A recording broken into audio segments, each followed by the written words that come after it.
La mañana del 25 de febrero de 2025, en el condado de Carroll, Georgia, varios agentes acudieron a una casa situada en Tyus Road por una llamada de bienestar, algo que en teoría debía ser una revisión rutinaria, pero en cuanto entraron en la vivienda, todo cambió. Dentro del dormitorio principal encontraron a Kristen Brock, de 41 años, y a su esposo James Brock, de 45, muertos en la cama, ambos alcanzados por múltiples disparos mientras dormían. No había señales claras de entrada forzada. No faltaban objetos, no había ventanas rotas ni cerraduras destrozadas. Solo una puerta ligeramente entreabierta y dos padres asesinados en silencio dentro de su propia casa. Desde el primer minuto, la escena no encajaba con la idea de un robo común o de un intruso improvisado. Lo más devastador fue cómo se descubrió todo. Según el transcript, no fue Sarah quien se topó primero con el horror, sino la hija menor de la familia, una niña de apenas 5 o 6 años. Como sus padres no despertaban, fue a buscar ayuda a su hermana mayor. Esa hermana era Sarah Grace Patrick, de 16 años. Y fue Sarah quien tomó el teléfono y llamó al 911. A simple vista, el caso parecía el tipo de pesadilla que siempre se atribuye a alguien de fuera. Un intruso, un ataque dirigido, un allanamiento que terminó mal. Cualquier explicación parecía más soportable que imaginar que una hija pudiera haber ejecutado a sus propios padres mientras dormían. Pero desde el momento en que los detectives empezaron a observar la escena con calma, la historia dejó de sostenerse sola. La casa contaba una versión muy distinta. No había signos de lucha importante, no había objetos desaparecidos y tampoco existían indicios sólidos de que alguien hubiese irrumpido violentamente desde fuera. Ese tipo de detalles son decisivos, porque en muchos casos la escena habla antes que los testigos, y aquí la escena no gritaba asalto, gritaba cercanía. Alguien que conocía el lugar, alguien que sabía cómo entrar, dónde moverse y cuándo actuar. Por eso, mientras revisaban cámaras, analizaban balística y rastreaban huellas digitales y electrónicas, la atención de los investigadores empezó a dirigirse hacia adentro, hacia la única persona de la casa que afirmó haber dormido durante los disparos, Sarah Grace Patrick. Ese punto fue clave. Dos adultos son abatidos varias veces en una casa cerrada, y la hija mayor asegura no haber oído nada. No es imposible, pero es exactamente el tipo de afirmación que hace que la policía deje de mirar hacia afuera y empiece a mirar muy de cerca a quien la pronuncia. Durante los meses siguientes, mientras la investigación avanzaba en silencio, Sarah empezó a construir una imagen pública muy concreta. Según el transcript, acudió a TikTok, donde usaba el nombre Sarah Grace, y publicó videos emocionales sobre la pérdida de sus padres. Hizo directos, lloró, habló de tristeza, rabia y confusión. Incluso escribió a creadores de contenido de True Crime para pedirles que prestaran atención al caso. Y en el funeral de sus padres pronunció un elogio cargado de emoción. El funeral fue retransmitido en directo, y más tarde los fiscales señalaron ese comportamiento como parte del relato que estaban construyendo. En público, Sarah parecía una hija rota por el dolor. En privado, según la policía, se estaba acumulando otra imagen muy distinta. La de una joven que quizá no solo sabía más de lo que decía,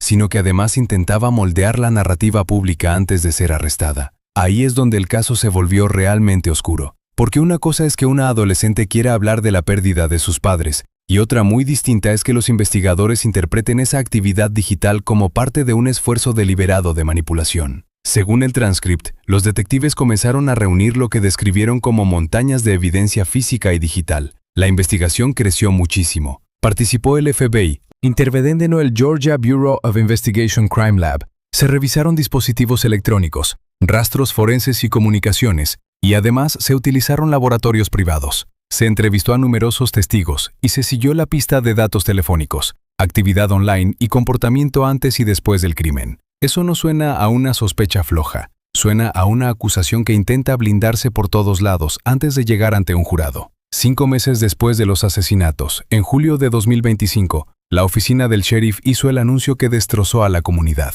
Creían que Sarah Grace Patrick había asesinado a sus padres. Fue arrestada y acusada como adulta de 2 cargos de asesinato y 2 cargos de agresión agravada. Más tarde los fiscales añadieron 2 cargos de malice murder y 2 cargos relacionados con armas. Si es declarada culpable en los cargos principales, se enfrenta a cadena perpetua sin posibilidad de libertad condicional. Y eso ya coloca el caso en otra dimensión. No estamos hablando de una travesura criminal, ni de una causa juvenil tratada con suavidad. Estamos hablando de la posibilidad de que una chica de 16 años pase el resto de su vida encerrada por haber ejecutado a sus padres en la cama. Las acusaciones son tan frías como brutales. Los investigadores sostienen que Sarah disparó contra ambos mientras dormían. Además, apuntan a sus datos telefónicos, su actividad en línea y su comportamiento antes y después de los asesinatos como piezas centrales del caso. Según esa teoría, sus videos, directos y mensajes no serían expresiones auténticas de dolor, sino parte de una fachada. Una fachada pensada para aparecer como víctima mientras, por debajo,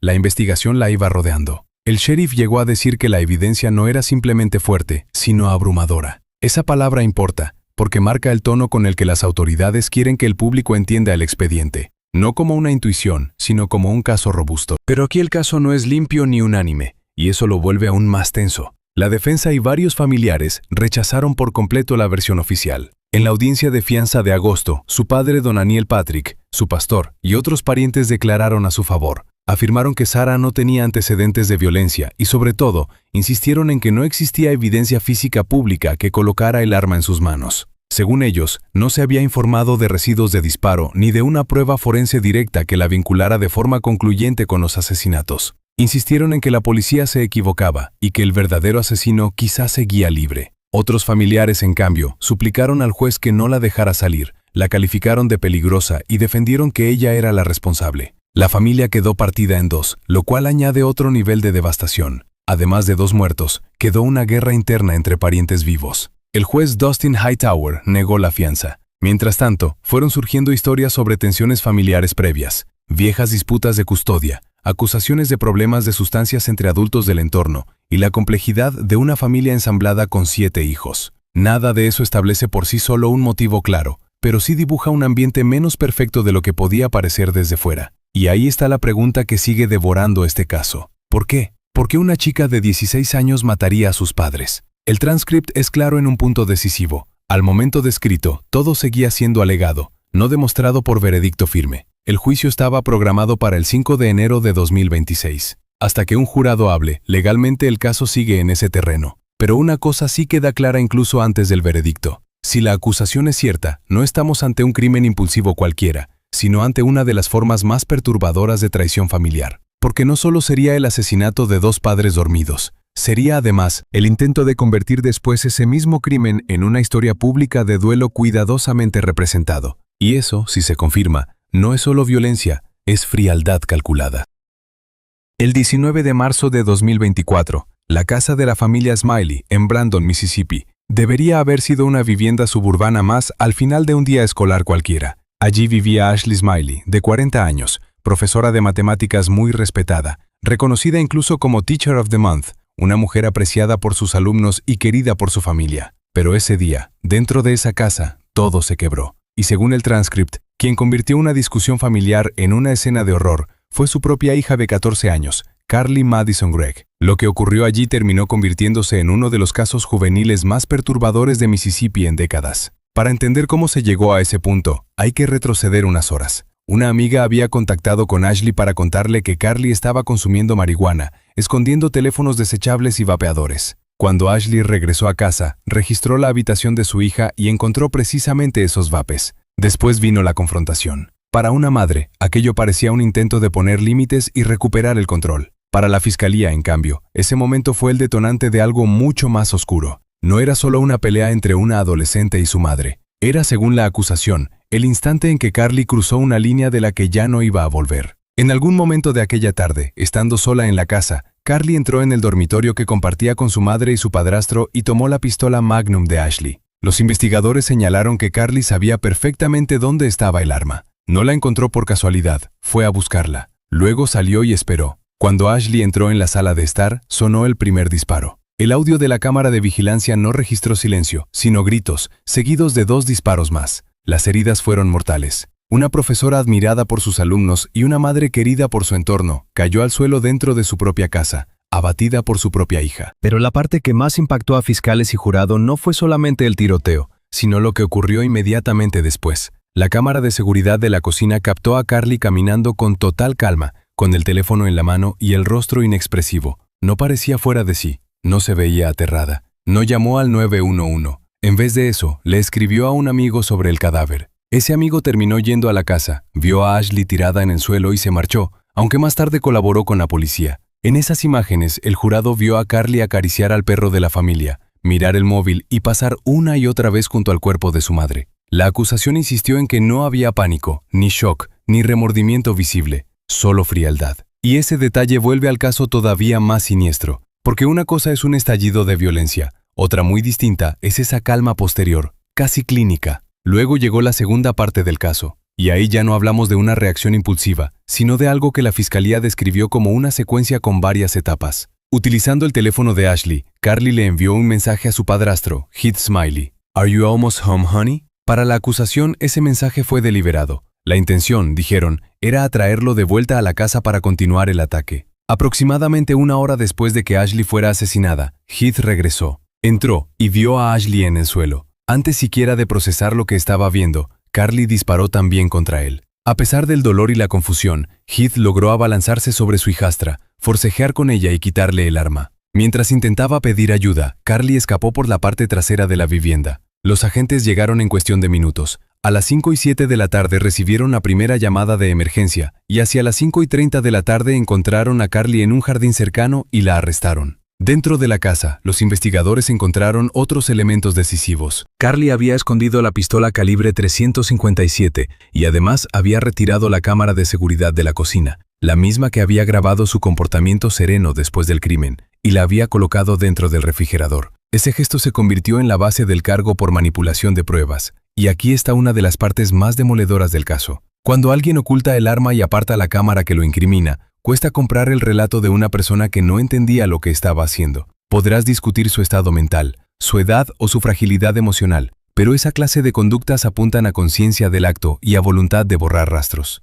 El juicio avanzó con rapidez sorprendente para un homicidio cometido por una menor. Menos de 6 meses después del crimen, en septiembre de 2024, Carly compareció ante un jurado como adulta. Ya tenía 15 años. La fiscalía presentó un caso durísimo. Las imágenes de vigilancia, el audio de los gritos de Ashley, los mensajes de texto, la invitación al amigo para ver el cuerpo y el mensaje enviado a Heath desde el teléfono de Ashley. Todo ello dibujaba una escena escalofriante. El fiscal resumió el impacto del caso con una frase que, según el transcript, resonó en toda la sala. Sometimes evil comes in young packages. La defensa, naturalmente, intentó construir otra narrativa. Presentó expertos que aseguraron que Carly sufría una depresión severa, que había pasado recientemente de Zoloft a Lexapro sin una transición adecuada y que estaba entrando en espiral. Un psiquiatra declaró que Carly dijo no recordar absolutamente nada de lo que hizo después de llegar a casa aquel día. La defensa sostuvo que no comprendía del todo las consecuencias de sus actos, que no pensaba como un adulto y que su mente simplemente se quebró. Pero el Estado respondió con sus propios especialistas. Esos médicos afirmaron que Carly no estaba psicótica, no sufría alucinaciones y que en evaluaciones previas había negado oír voces. También sostuvieron que el propio video contradecía la idea de una desconexión total de la realidad. Tras 4 días de testimonios, el jurado deliberó y en septiembre de 2024 la declaró culpable de asesinato en primer grado, intento de asesinato y manipulación de pruebas. El juez le impuso 2 cadenas perpetuas sin posibilidad de libertad condicional, además de 10 años adicionales. Tenía 15 años. Después vinieron las apelaciones, los grupos de apoyo y los argumentos sobre depresión, medicación inestable y desarrollo cerebral adolescente. Pero según la postura de los fiscales y de la familia de Ashley, nada de eso cambiaba el núcleo brutal del caso. Una madre fue asesinada de 3 disparos por su propia hija, un padrastro apenas sobrevivió a una emboscada, y una pequeña comunidad tuvo que enfrentarse a un crimen tan frío y deliberado que parecía imposible de asociar a una chica demasiado joven incluso para conducir legalmente. Esa es la parte más dura de esta historia. No solo la violencia, sino la tranquilidad con la que, según el transcript, fue ejecutada.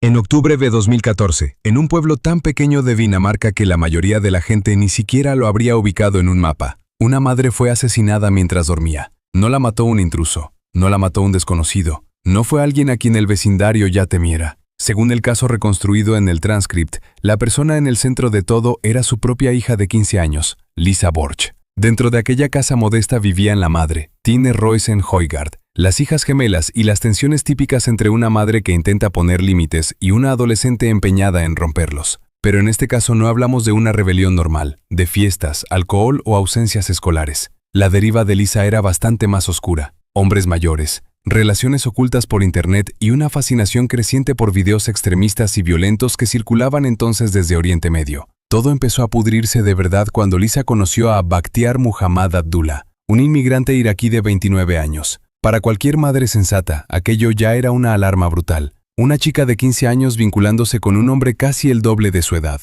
Y Tine lo vio así. Intentó detener la relación, intervenir, proteger a sus hijas de una influencia que consideraba peligrosa. Ahí, según la lógica del caso, se produjo el giro decisivo. Cuanto más trataba la madre de poner distancia, más intensa se volvía la relación entre Lisa y Abdullah. Y mientras eso ocurría, Lisa pasaba cada vez más horas sola en su habitación consumiendo propaganda violenta, incluidos videos del ISIS y clips de ejecuciones. Lo realmente perturbador no era solo el contenido, sino el momento en que lo consumía. Los investigadores quedaron marcados por la idea de qué estaba viendo en las horas previas al asesinato. La noche del crimen, la casa estaba en silencio. Tine había tomado pastillas para dormir, algo que hacía en ocasiones. Sus hijas estaban en casa. Nada, en apariencia, rompía la rutina. Pero en algún momento de la madrugada del 8 de octubre, mientras su madre dormía en la cama, alguien cogió un cuchillo. El tribunal danés diría más tarde que no pudo determinar con certeza absoluta si quien apuñaló físicamente a Tine fue Lisa o Abdullah. Pero ese punto no cambia lo esencial. Lo que sí quedó claro fue el resultado. Tine fue apuñalada alrededor de 20 veces mientras dormía, completamente indefensa, dentro de su propia casa. Fue una violencia íntima, cercana, imposible de disfrazar como un acto frío y lejano. Cuando terminó el ataque, la casa volvió a quedar en silencio, y entonces empezó la otra parte del caso, la mentira. Poco antes del amanecer, Lisa llamó a la policía y contó una historia que se derrumbó casi desde el principio. Dijo que se había despertado y había visto a un hombre blanco corriendo fuera de la casa. Afirmó que un extraño había matado a su madre. Dijo que no sabía qué había pasado. Pero cuando los agentes llegaron, además de encontrar el cuerpo de Tine en la cama, encontraron algo más, a Lisa demasiado tranquila. No simplemente bloqueada, no solo en shock. Demasiado serena para una adolescente de 15 años que, según su propia versión, acababa de descubrir a su madre masacrada. Ese fue, según el transcript, el primer momento en que la policía sintió que su relato empezaba a torcerse. El segundo golpe vino enseguida. Su historial de internet, los videos extremistas, los clips de ejecuciones y las comunicaciones con Abdullah a horas extrañas alrededor del momento del crimen. Cuanto más investigaban, más se deshacía la historia del intruso. No había huellas de ese supuesto desconocido. No había señales de entrada forzada vinculadas a él. No había evidencia física que respaldara la versión de Lisa. Nada encajaba con la escena. Y luego apareció el elemento definitivo, la implicación de Abdullah. A partir de ahí, el caso dejó de parecer una irrupción externa y empezó a verse como lo que la justicia acabaría concluyendo, un asesinato planeado. El tribunal sostuvo que ambos coordinaron el crimen, aunque no pudiera atribuirse sin duda absoluta quién sujetó el cuchillo en el instante final. Bajo la ley danesa, eso no lo salvaba. Si planeas un asesinato con otra persona y el apuñalamiento forma parte de ese plan, ambos son culpables. Lisa señaló a Abdullah. Abdullah señaló a Lisa, pero la responsabilidad, como dejó claro el tribunal, era compartida. Intentaron empujarse mutuamente hacia el abismo, pero los dos ya estaban dentro. Cuando comenzó el juicio, el caso se convirtió en una de las historias criminales más comentadas de Dinamarca en años.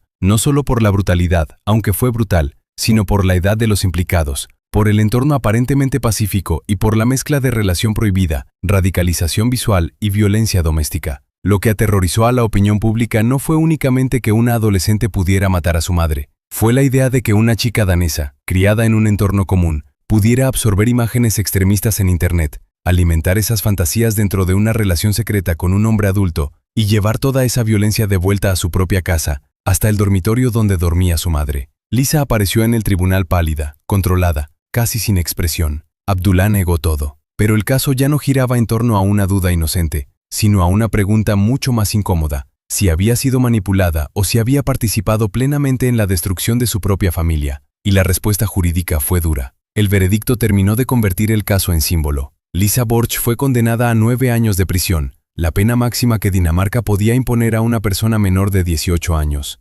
Bakhtiar Muhammad Abdullah recibió 13 años de prisión, seguidos de deportación. Y ahí empezó otra discusión, casi inevitable. Lisa era una menor manipulada por un adulto mayor, radicalizada por el contenido extremista, o era plenamente responsable de haber ayudado a organizar la muerte de su madre. La verdad incómoda es que ninguna explicación simple resuelve del todo el caso. Sí, la influencia de Abdullah parece evidente. Sí, el consumo de ese material violento importa. Pero tampoco sirve suavizarlo todo y fingir que Lisa fue solo una espectadora pasiva. No cuadra. En un pueblo danés pequeño y tranquilo, una madre murió porque la hija a la que había criado eligió un mundo de violencia, obsesión y ruptura por encima del hogar donde vivía. Y por eso este caso sigue siendo tan perturbador, porque no habla solo de un asesinato, sino del momento exacto en que el vínculo entre madre e hija quedó sustituido por algo mucho más frío, más vacío y más peligroso. À l'été 1998, Tampa, en Floride, ressemblait à beaucoup de banlieues américaines vues de l'extérieur, des lotissements calmes, des palmiers, des centres commerciaux, une routine apparemment ordinaire. Mais dans une maison de Carolwood, une relation mère-fille s'effondrait en silence. D'un côté, il y avait Vicki Robinson, 49 ans, agent immobilier, mère célibataire, décrite comme une femme travailleuse qui essayait désespérément de sauver sa fille avant qu'elle ne s'enfonce trop loin. De l'autre, il y avait sa fille de 15 ans, Vanessa Robinson, entraînée dans une spirale faite de fugues, de drogue et d'emprise affective autour de son petit ami de 19 ans, Adam Davis. Selon le transcript, Vicki avait même commencé à envisager des pensionnats chrétiens, espérant qu'un cadre strict pourrait encore remettre sa fille sur les rails. Pour une mère, c'était une tentative de sauvetage. Pour Vanessa, cela ressemblait de plus en plus à une déclaration de guerre. C'est là que tout le dossier prend sa vraie forme. Vicki voyait un danger et cherchait à intervenir. Vanessa, elle, ne voyait pas une protection mais une limite. Pas une mère inquiète, mais la seule personne capable de la séparer d'Adam et de la vie qu'elle voulait mener. Ce genre d'affaire ne bascule pas en une seconde. La tension s'accumule, les rancœurs se solidifient, les mauvaises influences prennent toute la place, et à force d'être nourrie, l'idée impensable cesse peu à peu d'avoir l'air impensable. Fin juin, selon le transcript, cette tension était devenue électrique, et dans la nuit du 26 juin 1998, elle a fini par exploser. Cette nuit-là, Vanessa retrouve Adam Davis et leur ami John Wispul, lui aussi âgé de 19 ans. Comme souvent, les trois finissent chez Dennis, ce genre de restaurant ouvert tard où des adolescents traînent pendant des heures à parler de leur vie, de leurs frustrations et de leurs fantasmes. Sauf que cette fois, la conversation ne reste pas au niveau des plaintes habituelles. Ils parlent de Vicki, du fait qu'elle veut éloigner Vanessa d'Adam, du fait qu'elle contrôle encore la situation. Puis vient la phrase qui plus tard résonnera dans les salles d'audience « Let's kill my mom ». Au départ, on pourrait croire à une provocation stupide, à une phrase de gamine dramatique lancée sous l'effet de la colère, mais ce serait une lecture paresseuse, parce que la discussion ne s'arrête pas là. Elle se précise, elle se structure, et elle finit par devenir un projet réel. Les trois prennent du LSD. Ce détail compte, mais pas comme une excuse. La drogue peut désinhiber, amplifier la folie du moment, brouiller le jugement. Elle n'efface pas la responsabilité quand, derrière, on réfléchit encore, on planifie, on adapte. Selon le transcript, Adam commence à chercher comment tuer Vicki sans attirer immédiatement les soupçons. Son idée initiale est de simuler une overdose en lui injectant de l'héroïne. Il essaye d'en obtenir, mais n'y parvient pas. Alors il improvise une autre solution. Le bleach, l'eau de Javel, qui devient une sorte de poison de remplacement. C'est absurde, amateur, monstrueux, mais c'est bel et bien une stratégie. À partir de là, personne ne peut encore prétendre qu'il s'agissait d'un simple délire verbal dans un booth de restaurant. Le trio quitte Denny's avec un plan. Ils arrivent chez les Robinson après 2 heures du matin. Vicki est encore réveillée, elle attendait visiblement sa fille. Et c'est probablement l'un des détails les plus atroces de l'affaire. Une mère qui pense encore pouvoir parler, comprendre, rattraper quelque chose, sans imaginer qu'elle s'apprête à entrer dans sa propre embuscade. Quand elle voit les adolescents, elle demande à Vanessa d'aller chercher son sac de couchage et de venir dans sa chambre pour parler. Un dernier geste de mère, une dernière tentative de dialogue. Mais dans le couloir, près de la cuisine, Adam Davis surgit derrière elle et la met dans une prise d'étranglement. Vicki se débat, paniquée, demande ce qu'ils sont en train de faire, et là, toute tentative de minimiser le rôle de Vanessa s'effondre. Car selon le transcript, elle ne se contente pas d'assister à la scène. Elle aide, elle maintient physiquement sa propre mère pendant qu'Adam prépare la seringue. Adam injecte alors à Vicki de l'eau de Javel, cela ne la tue pas. Il tente ensuite de l'étrangler de nouveau. Cela échoue encore, puis il attrape un couteau et la frappe à plusieurs reprises jusqu'à ce que son corps cesse enfin de bouger. Ce déroulement détruit l'idée d'un acte impulsif qui aurait échappé à tous. Il y a eu plusieurs étapes, plusieurs essais, plusieurs moments où Vanessa aurait pu se retirer, crier, fuir, stopper l'attaque ou appeler à l'aide.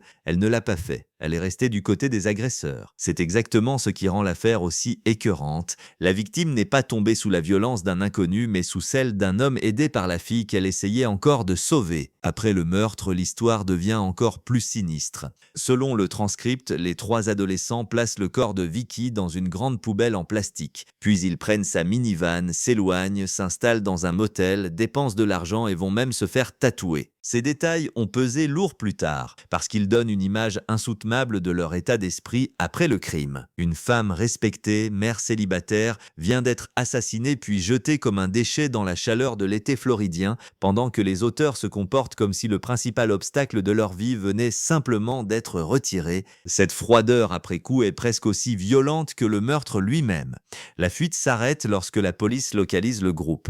Adam tente encore d'échapper aux forces de l'ordre et entraîne les policiers dans une poursuite retransmise en direct à la télévision locale. Le minivan finit par être stoppé, les 3 adolescents sont arrêtés. En Floride, les détectives récupèrent ensuite le corps de Vicky. Le transcript insiste sur l'effet de cette découverte, une mère respectée, une femme qui travaillait dur, abandonnée dans une poubelle plastique sous une chaleur écrasante. À partir de là, l'affaire n'est plus seulement un homicide. Elle devient pour beaucoup le symbole absolu de la trahison familiale. Sur le plan judiciaire, les destins des 3 accusés divergent ensuite. Adam Davis, celui qui tenait le couteau, est condamné pour meurtre au premier degré. Il reçoit d'abord la peine de mort avant que cette condamnation ne soit convertie en prison à vie sans possibilité de libération conditionnelle en 2021, après des années d'appel et d'évolution juridique. John Wispel, lui, coopère rapidement avec l'accusation, reconnaît son implication, témoigne contre les autres, plaide coupable de meurtre au second degré et reçoit 25 ans de prison. Selon le transcript, il est finalement libéré en 2019. Puis reste le cas de Vanessa au centre d'un vrai débat public, adolescente vulnérable manipulée par un petit ami plus âgé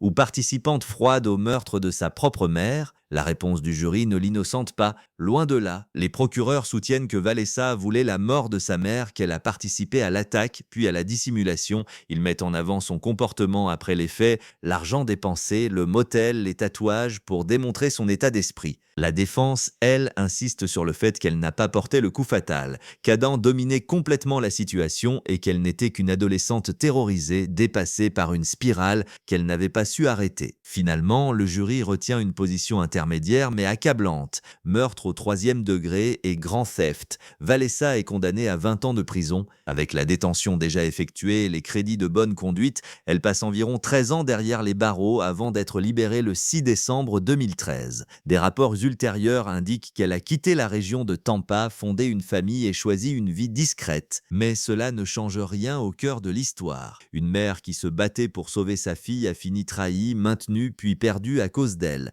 Ce n'est pas juste un drame familial. C'est l'une des formes les plus froides de renoncement moral. Choisir un petit ami et une illusion de liberté au lieu de la femme qui essayait encore de protéger sa propre fille.